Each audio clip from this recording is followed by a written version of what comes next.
What's up guys, so in today's video we'll be discussing about Nepal in the month of May 2025, what you should be expecting in terms of weather, the road condition, the places that you should be visiting, the overall budget that you need for a 1 week trip in Nepal in the month of May, and most of all, is it a good time to be going to Nepal in the month of May 2025. Now keep in mind that the flights to Nepal are relatively very expensive in the month of May, and this it's been a problem for the last couple of years. So if you're planning a trip to Nepal in the month of May, please check the flights beforehand so that you understand that the flights will cost maybe I would say more than your entire trip to Nepal. And this is because of the fact that most of the flights from India to Nepal have now become international flights which take travelers beyond India.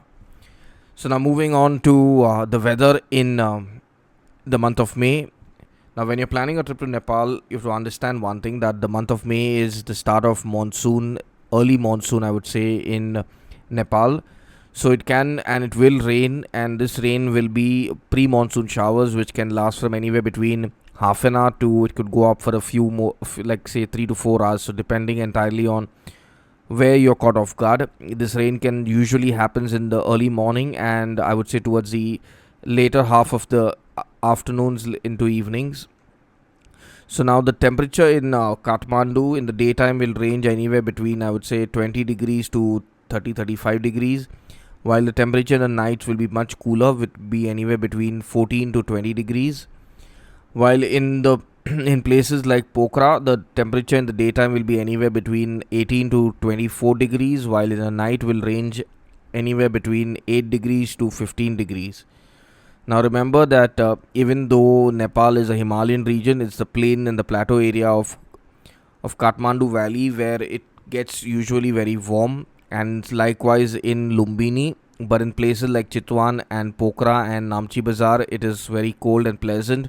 So the higher up you go, closer to the Himalayas and to the base camps, that's where the temperature in the daytime will be anywhere between 10 to 20 degrees, but the rest of Nepal in mainland will be pretty warm. Now moving on to the road condition. The road conditions in Nepal are very bad, and from the outside, if you're planning on going from Kathmandu to Pokhara, remember that it's a muddy unpaved road for 80% of the journey. The road is still under construction, and it's going to be a horrible journey unless and until you take the AC tourist bus. Taking a vehicle won't really solve your problem because it's a bumpy ride and it's not going to change much. Taking a flight from Pokhara to Kathmandu can solve your problem, provided you get a good deal on the flight tickets. It's always advisable to check the flights, because sometimes you might get a flight ticket from Kathmandu to Pokhara, from Pokhara to Kathmandu for anywhere roughly around $20 to $30, which could be around 1800 to 3000 Indian rupees. So if it's your good day and you're lucky enough, you might find a flight which is in that budget, and then it's worth taking the flight. But otherwise, if you can't find a cheap deal and you're made to take the bus, remember the bus is going to be rough, I would say around 11 to 13 hours, depending on how bad the roads are and whether it rains. If it rains, it'll take longer, but just be prepared to be sitting in the bus for 12 hours minimum. So even if you leave in the morning at 7 o'clock, you will reach by, I would say, 6 or 7 in the evening. So these buses ply every day from Kathmandu and they reach Pokhara. There are two options for the bus. One is the day bus, which leaves at 7 a.m. and the night bus, which leaves at 7 p.m. The day bus is a better option, because if you're taking a night bus, your night is going to be a horrible ride in the bus. So just take the day journey. It's much, much better. Now when it comes to the places that you should be visiting, Pokhara, like I mentioned, and Kathmandu are the must visit places. Chitwan National Park is also a must visit if you're going in the first half of May. The second half of May, the national park will be open, but it's going to be pretty much a bummer once it starts raining, because the probability of spotting animals after it starts raining is as good as zero, because you'll only end up seeing a peacock and maybe a wild cat. That's about it. The rhino also will be a hard sighting once the rain arrives. Now remember, if you are planning on going to Nepal for a week, you need to have a budget of, I would say, at least anywhere between 20 to 30,000 Indian rupees. That would be roughly approximately around 350 to 500 USD. The reason I'm saying that needs to be a budget is because Nepal has a very similar standard of living for tourists as similar to India. So when you're traveling over there, it's going to be pretty much as good as traveling within India. Just that the only difference is that we feel that it's a cheaper country, but in all reality, it's the same. So travel with at least, I would say, 30 to 40,000 per person as a budget if you're going for a week.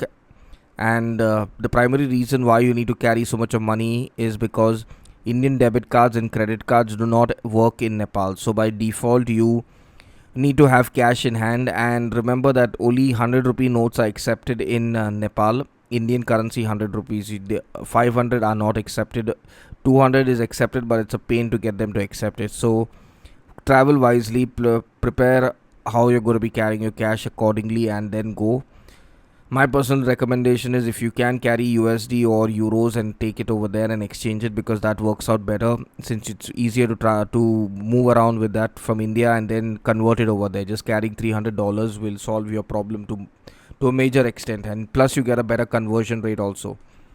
Now remember, when it comes to cell phone connectivity, Nepal has a very good cell phone connectivity with Ncell. Ncell is a network provider over there which gives you very good tourist SIM cards for 3 days, 7 days and 20 days. So depending on how long you're planning on staying there, you'll get very good 4G. 5G I don't think has come to Nepal yet, but 4G is very, very good. And you can get these prepaid SIMs at the airport or even at Tamil or at Pokhara, depending on where you're starting your journey at. My advice is to get the SIM card from Tamil, but not from the airport, because at the airport it's a major rush with the number of tourists all arriving at the same time and hopping and running to get a SIM card. Now, other than this, if you're planning on going to Lumbini, remember Lumbini is quite a distance from Kathmandu, so the best thing to do is to go to Pokhara, and from Pokhara take a bus to Lumbini, because that works out better.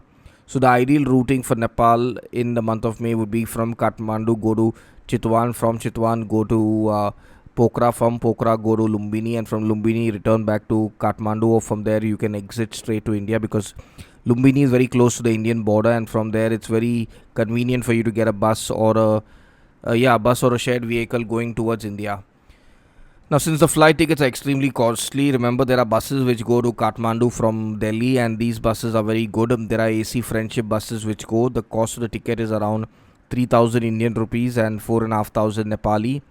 So by default, these buses leave every day, and if there's a lot of rush, there will be up to even 5 to 6 buses that go at the same time, because that's the amount of crowd that is taking the bus, since the flight tickets have really skyrocketed and it's pretty much unaffordable even for the locals to take the flight. So if you're someone who's planning on going to Nepal in the month of May, remember that it's a very good time to be going there, just that the monsoon will have arrived. So that will really make the place pleasant, but at the same time it's going to be raining in the evening. So if you are okay with the rains, go to Nepal in the month of May. If you're someone who doesn't like the monsoon, then plan your trip for Nepal in the month of November. Now finally, if you're someone who's planning a trip to Nepal and are confused about how to go about it, we do have trips to Nepal. You can click on the link in the description and you'll find details related to our trips. If you're interested in booking a trip with us, you can directly go to our website and WhatsApp our team, or book directly from our website. If you have any queries related to Nepal and you're planning your own personal trip to Nepal, leave a comment in the comment section, and we'd be more than happy to help you with whatever queries you have related to Nepal. Now when it comes to the final thing, that a pro tip when you're planning on going to Nepal would be just make sure that you are carrying a face mask, because it's really dusty and it's really irritating with the amount of dust and mud that will get into your system if you do not have a face mask when you're traveling around Nepal. Other than this, make sure that you carry at least 10,000 Indian rupees with you, so that you can shop well in Nepal. Nepal has some excellent shopping options, and you will be blown away by what you find in Nepal. Till our next video about Nepal, stay safe, stay happy and stay blessed.